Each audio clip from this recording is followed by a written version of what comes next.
नमस्कार। कभी सोचा है जब तिरंगा लहराता है तो हमारे दिल में एक अजीब सी गर्व की लहर क्यों दौड़ जाती है?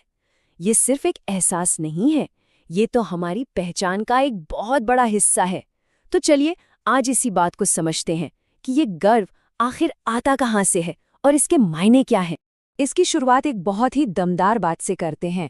भारत एक देश नहीं, एक गर्व है। सोचिए, ये सिर्फ शब्द नहीं है, ये वो गहरा जज्बात है जो हम सबको एक दूसरे से और इस मिट्टी से जोड़ता है। मतलब ये सिर्फ जमीन का एक टुकड़ा नहीं, उससे कहीं ज्यादा है। तो सवाल ये उठता है कि इस गर्व की नींव क्या है? मतलब कौन सी ऐसी बातें हैं जो हमें एक देश के तौर पर इतना फख्र महसूस कराती हैं? चलिए इसी सवाल का जवाब ढूंढते हैं। और इस गर्व को समझने के लिए हमें इतिहास में थोड़ा पीछे चलना होगा, उस सुनहरे पन्ने पर जहां हमारे गणतंत्र, हमारे रिपब्लिक का जन्म हुआ था। हमारी कहानी की असली शुरुआत वहीं से होती है। तारीख थी 26 जनवरी 1950। ये सिर्फ एक कैलेंडर की तारीख नहीं है, ये हमारे आज़ाद देश के सफ़र का वो सबसे बड़ा मोड़ था। एक ऐसा दिन जिसने भारत की तकदीर को हमेशा हमेशा के लिए बदल कर रख दिया। क्योंकि इसी दिन भारत ने अपने संविधान को, अपनी रूल बुक को पूरी तरह से अपनाया था। ये वो पल था जब हमने दुनिया को बताया कि अब हम एक संप्रभु गणराज्य हैं, यानी एक ऐसा देश जो अपने सारे फैसले खुद लेगा और जहां सबसे ऊपर यहाँ के लोग होंगे, यहाँ के नागरिक होंगे। कह सकते हैं कि ये हमारे गणतंत्र का बर्थ सर्टिफिकेट था। तो ठीक है, संविधान लागू हो गया, पर इसने हमें दिया क्या? वो कौन से मजबूत खंबे हैं, कौन से पिलर्स हैं जिन पर हमारे गणतंत्र की ये शानदार इमारत आज भी खड़ी है? आइए देखते हैं। ये 4 शब्द, ये हमारे गणतंत्र की आत्मा हैं। पहला, सॉवरेन यानी संप्रभु, मतलब भारत अपने फैसले लेने के लिए पूरी तरह आज़ाद है, किसी का कोई दबाव नहीं। दूसरा, सोशलिस्ट यानी समाजवादी, जिसका मकसद है एक ऐसा समाज बनाना जहां सबको बराबर मौके मिले।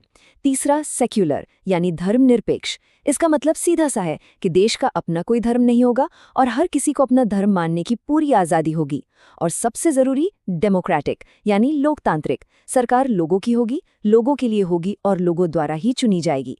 देखिए, ये सिर्फ भारी भरकम शब्द नहीं है, ये वो वादे हैं जो इस देश ने खुद से किए। अच्छा, ये सिद्धांत तो बहुत मजबूत है, पर इन्हें असलियत में कौन बदलता है? कौन इन्हें जिंदा रखता है? हम लोग। तो फिर अगला सवाल यही है कि हमारे देश की, हमारे राष्ट्र की असली ताकत है क्या? हमारी ताकत का एक बहुत बड़ा हिस्सा है हमारे बहादुर सैनिक, हमारी आर्मी, नेवी, एयरफोर्स के वो जवान जो दिन हो या रात हमारी सरहदों पर तैनात रहते हैं। उनका वो जज्बा, उनका बलिदान, वही तो देश की शान है और हमारे गर्व की एक बहुत बड़ी वजह भी। लेकिन ताकत सिर्फ सरहदों से नहीं आती। भारत की असली ताकत तो इसके हर नागरिक में बसती है।